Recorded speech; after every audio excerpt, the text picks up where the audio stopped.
Can I mess it up? But ladies and gentlemen, welcome back to the Feel Better Show. I am, of course, your host with the most Feel Better, and you're in for a raunchy time. Got some amazing people in. But before we land, it's a big weekend, so I think we need to just ask you all to like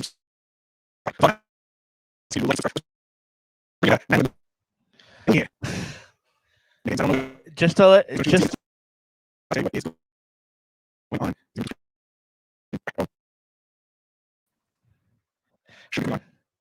I can't hear much of you. Sorry, dude.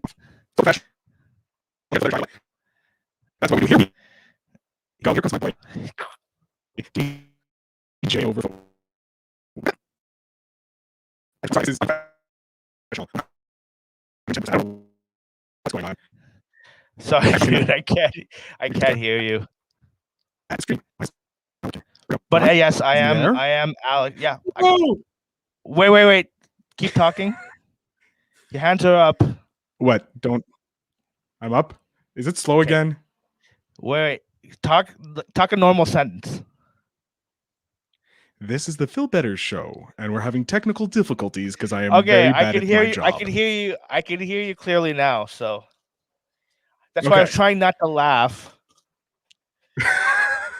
DJ Overflow, aka I don't know what's going on. I can't talk when other people come on. I guess I have to just stop, invite them in, and then we'll do it. A Funk, how you doing? I'm trying to be energized. I just came back from doing a good power walk, so nice. Yeah. Getting in shape, getting those muscles in. There we go. We love it always. Are you going to be going to Twitch afterwards? After tonight? Actually, no. No, not tonight. I decided to take it easy. I might even go back to do another power walk before lights out when Montreal has to go through curfew call. It's hard because I really want to go out at night, and it's like, no, you can't. We're not allowed. No, we're not allowed. So we're gonna bring in the special guest we have today, just to make sure that we can bring him in and everything works. It's my boy Dan Levy from the Oops Caught Me Smoking podcast. How you doing, Dan? What's up, everybody? Glad to be here. So, Dan, why don't you let my good listeners know where we know each other and where they can find you? Well, I officially met Phil because he was a guest on my show, Oops Caught Me Smoking, probably about, I think, 2 months ago, around there. Yeah, about that. And then we got together, and I asked him to be on The Real Boys with me, and that happened. And then we've gained this traction on a friendship, and then that's how me and Phil became friends. I now refer to myself as Phil's best friend. That's sexy. Our resident, geekdom king, Aaron, may have something to say about that, but I'm okay having multiple best friends. I love having more friends. Dan, so just to give a recap, yesterday, were you on this show with the Real Boys talking about Mortal Kombat that just dropped? I was. Yes, sir, I was. So we're going to say, everybody, you got to go check that out because Dan gives his opinion. But overall, on 10 reels, how many reels are you giving it? I gave it a 7. Ah, okay. So that's good over there, people. 7. Yeah, it makes sure. Overall opinion. Just give us a quick overall 2 words, 2 weeks or whatever. Something 2 words. Weeks. The fight sequences were amazing. That's why I gave it a 7. The storyline sucked. Storyline was terrible. I wish the movie was longer, and I wish it would have went more in depth with Sub-Zero and Scorpion and on their past. I mean, it kind of touched based on it, but I wish they would have went more in depth. This could have been a 3-hour movie, and I wouldn't have complained about it. Oh, that's a good thing. Is it better than Mortal Kombat Annihilation? Well, yes. Okay, I think the back of my hand is better than Mortal Kombat Annihilation. I just want to make sure of that because that movie really disappointed me after loving the first Mortal Kombat. So I just want to. Yeah, I went back and watched Mortal Kombat Annihilation after I did The Real Boys, just to make sure that this one was still better.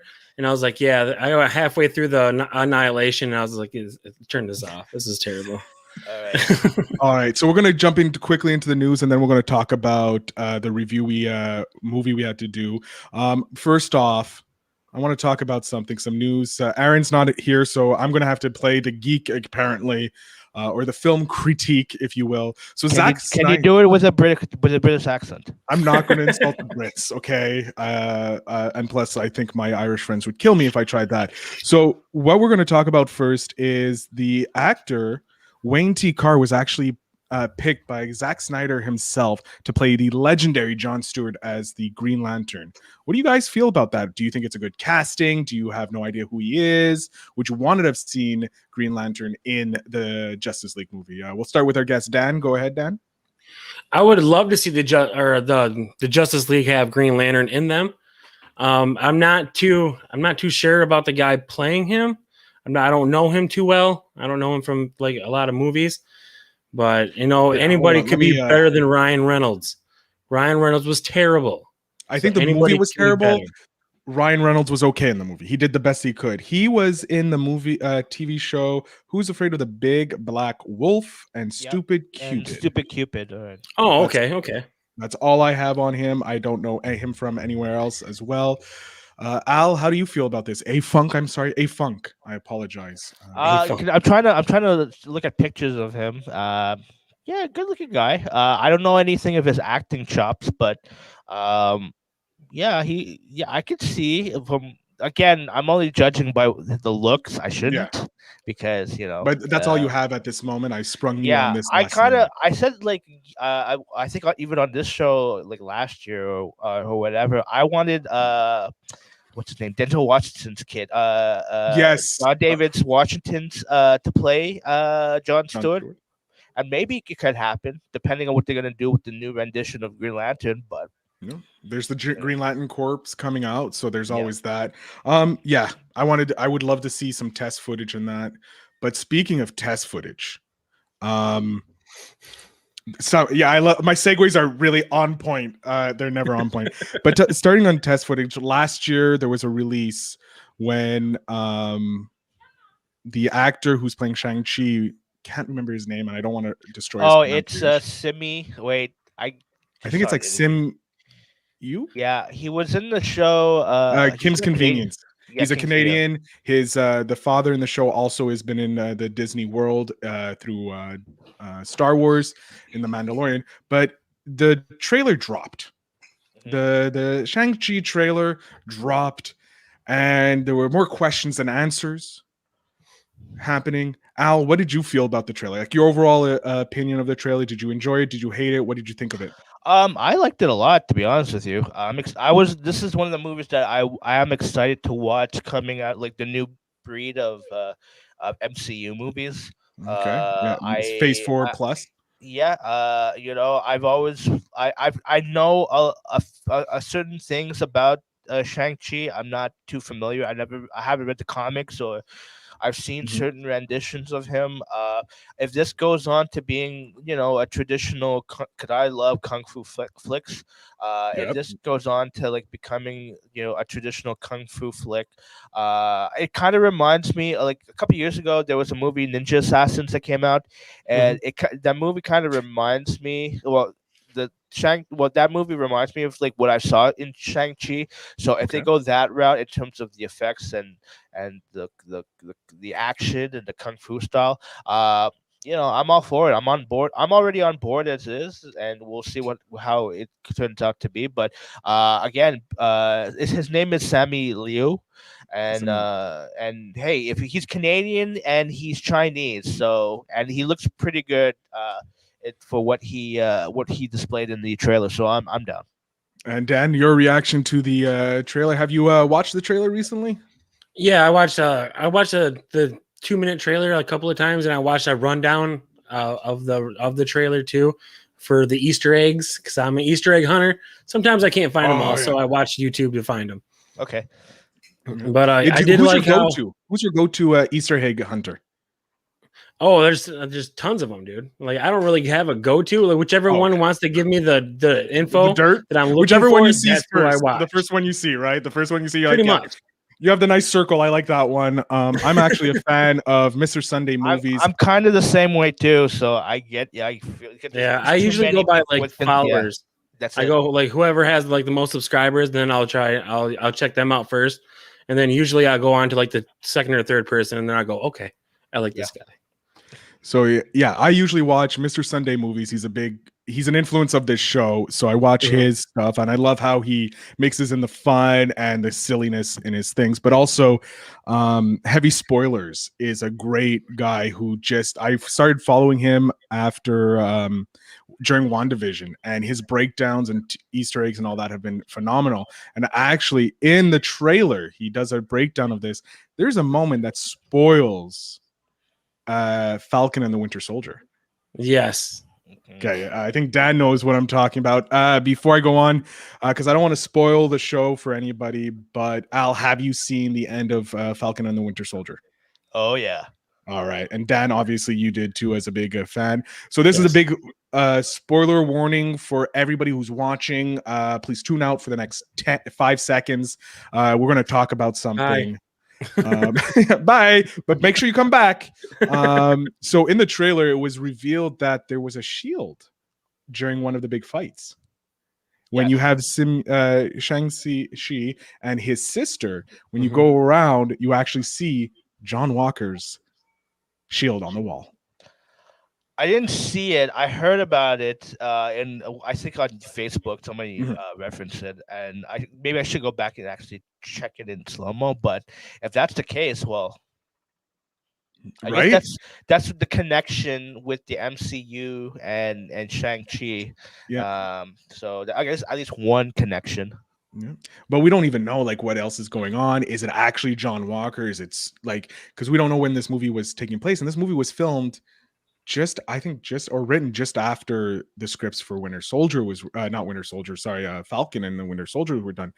And it's going to be interesting if they bring in John Walker into this to really connect the Disney universe, in essence, the Marvel cinematic and the television, finally, and not like what they did with the Netflix. So I'm interested to see if John Walker, or as I like to call him, Johnny Walker.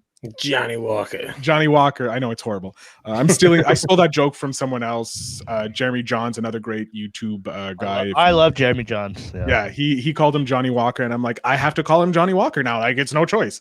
To everybody watching right now, thank you so much for tuning in. If you're watching us live, give us a hashtag live. If you're watching the replay, hashtag replay. Yeah, I know it's weird. People do these, but that's what I'm saying. But at the end of Falcon and the Winter Soldier, it was announced that there's a new Captain America movie coming out, being written by the show creator of Falcon and the Winter Soldier. And they renamed Falcon and the Winter Soldier to Captain America and the Winter Soldier.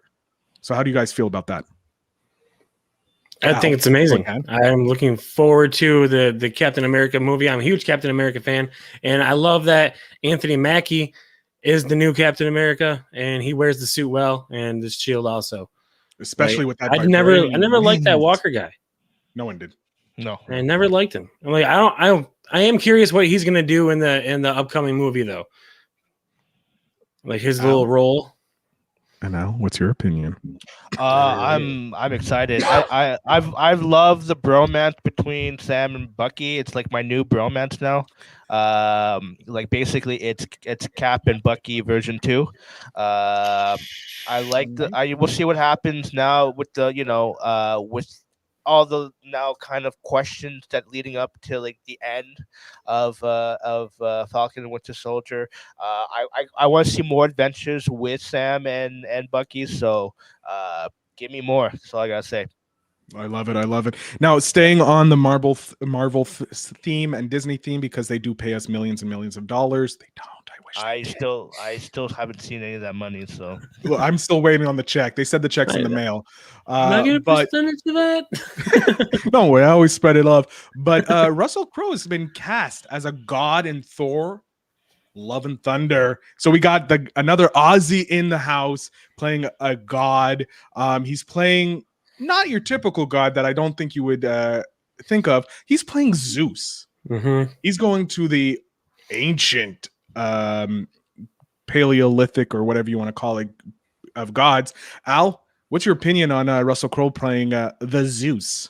I just hope he is in shape for this one, because the last few films and the last few times I've seen him, he's been out of shape. I like to see him back in like gladiator form. especially too that he's playing Zeus like a god, you know. But he could play pretty much anything, so I'm not surprised that he is. I'm actually surprised that he's allowed to announce that he's playing Zeus. I thought that could be something of a surprise that they could have done. surprise, or maybe he just did it, and Feige's like, what the fuck, Dude, okay, but it's not he that could bad. We just can survive this. but again, you know, another Aussie, another Academy Award caliber Winner. type of actor. Because who you got? You got Christian Bale that's in there. You got Yeah. Natalie Portman. You got of course Hemsworth and whoever. So the more I hear about the Thor: Love and Thunder, the more I'm just like I can't wait.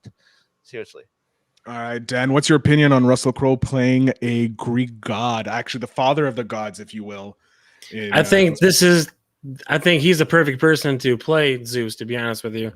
I think because of he's a little heavier set now. I don't think he's going to be like I don't think he's going to be like Gladiator style, but I think he's still going to be a little thick. He's going to he's going to trim down, but still a little thicker. Vin Diesel father figure type deal, you know, not maybe not that far. Maybe not the dad bod of Vin Diesel, but maybe a little slimmer, if you will. Right. But yeah, so I'm really excited. I love Russell Crowe. I have a whole bunch of his movies here, even from like Master and Commander of the World, which is more of a, you know, not a raging, rip roaring, action movie, but more of a methodical masterpiece. Yeah, I love that movie actually. So yeah, it's a very good movie. Yeah. So we're gonna jump into the main part of the show, the review point. If you're watching, hashtag live, hashtag replay, let us know what you're thinking of the movie that we're gonna talk about, which is Eddie Murphy's performance in Beverly Hills Cop. Now, I'm gonna start with Dan. Dan always gives us this very good on the Real Boys reviews because he's awesome. Dan, oh yeah, stretch out, Dan. Stretch those arms because you got it. Let us know, what are you thinking of Eddie Murphy's performance in Beverly Hills Cop? Was it your first time watching it? Obviously not. I'm pretty sure you've seen it about a dozen times. Yeah, I've seen every single Beverly Hills Cop like a million times. I love Eddie Murphy. He's probably like one of my inspirations for doing stand-up, even though I'm not on his level or ever will be probably, but he's my inspiration for doing comedy. You know, Beverly Hills Cop was amazing. I mean, there are some of those little quotes. If you want me to nitpick, I can. Let's go. Hit it. Let's get those things out. Let's get the uglies out. The banana in the tailpipe. I don't care how many bananas you stuff in that tailpipe. It's not going to clog a tailpipe. You need a potato. You need something that's going to wrap around the muffler when you stuff it in there. I mean, so the bananas in the tailpipe, that's not going to work. And when he went to Beverly Hills to do undercover work, technically on vacation, that would not happen. As soon as he got arrested in Beverly Hills, he would be transported back to Detroit, and then he would not be allowed back in California for like some period amount of time. Dad, I'm just gonna randomly ask how you kind of know that knowledge. I have family in law enforcement, so so I know my judicials and all my codes and all that stuff. So I know my rights and all that good stuff. But yeah, the potato in the tailpipe, I'm going to plead the fifth on. Because I was going to ask you. Still have not been punished for that. If you did it, of course. If you did it. Allegedly. A-Funk. Allegedly, yes. A-Funk, the Funk Master himself. Your opinion of the movie? It's a classic. I love anything related to the 80s, right? So of course this is one of those babies. So anything, but again, this is one of Eddie Murphy's like first leading roles. So because he did a lot of good, like 48 Hours, Trading Places were classics, but of course Beverly Hills Cop solidifies him to being on in his prime, on top of his game. Yeah, like he pretty much upped his game from then on, and then continued to do a slew of good movies. Of course, some bad ones too, but like this is pretty much this movie is a definition of an 80s action comedy. And yeah, I kind of agree with Dan. There is some like nitpicking, like some like how was he able to get away with a lot of these schemes, especially to like really get his way to get a penthouse suite at the hotel, and then just basically he didn't even pay for it too. It's like Right. I'm just like, what the hell? He is a con artist, but again, he is coming from Detroit, so that's like hard tales. But yeah, this is a classic. This is one of those movies where it's like remote drop. So if like if I see it wherever it is, like on TV, whatever scene it is, I gotta stop. I gotta drop the remote and watch the rest of the movie, because it's just a classic. So same thing with Beverly Hills Cop 2. I love that movie. It's one of my favorite one of my favorite sequels that is bad, but it's so good because it's bad. But Beverly Hills Cop up there, I think probably top 5 for me. One of my favorite movies coming from the 80s. Nice. So if you could remake this movie, we're gonna go into a remake movie.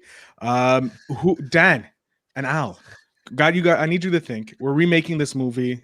We're casting the character, Eddie Murphy's character. Who are we casting in the prime role? Who's taking over Eddie if we're remaking this movie, as Hollywood seems to love to remake classic movies? I'll give you some time on that.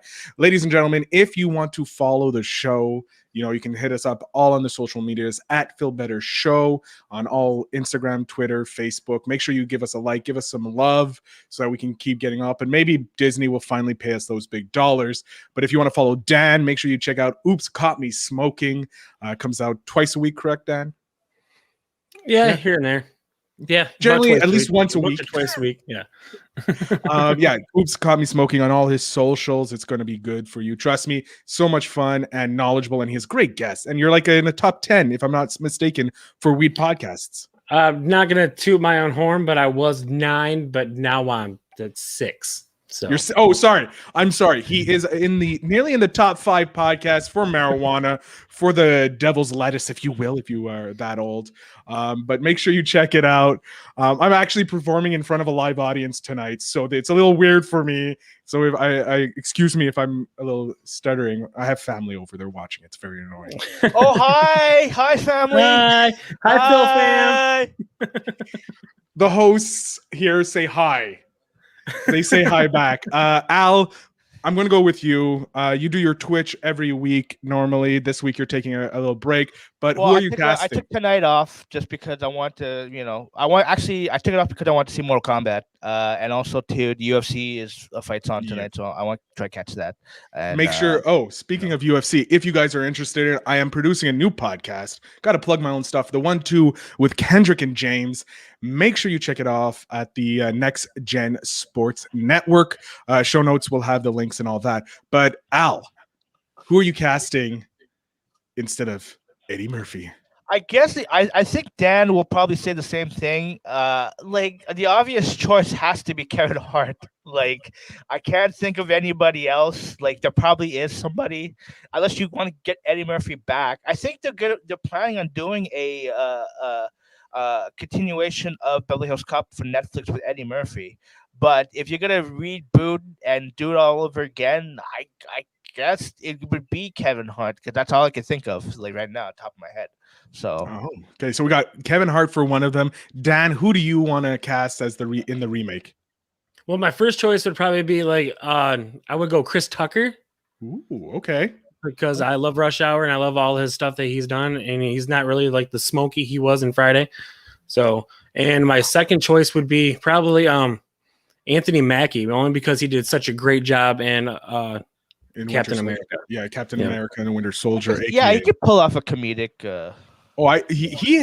He's surprisingly great as a comedic actor. Everything I see him in is good. Like I don't ever look at Anthony Mackie and go, that character sucked. No. I never do that. I mean, everything he touches is pretty much good.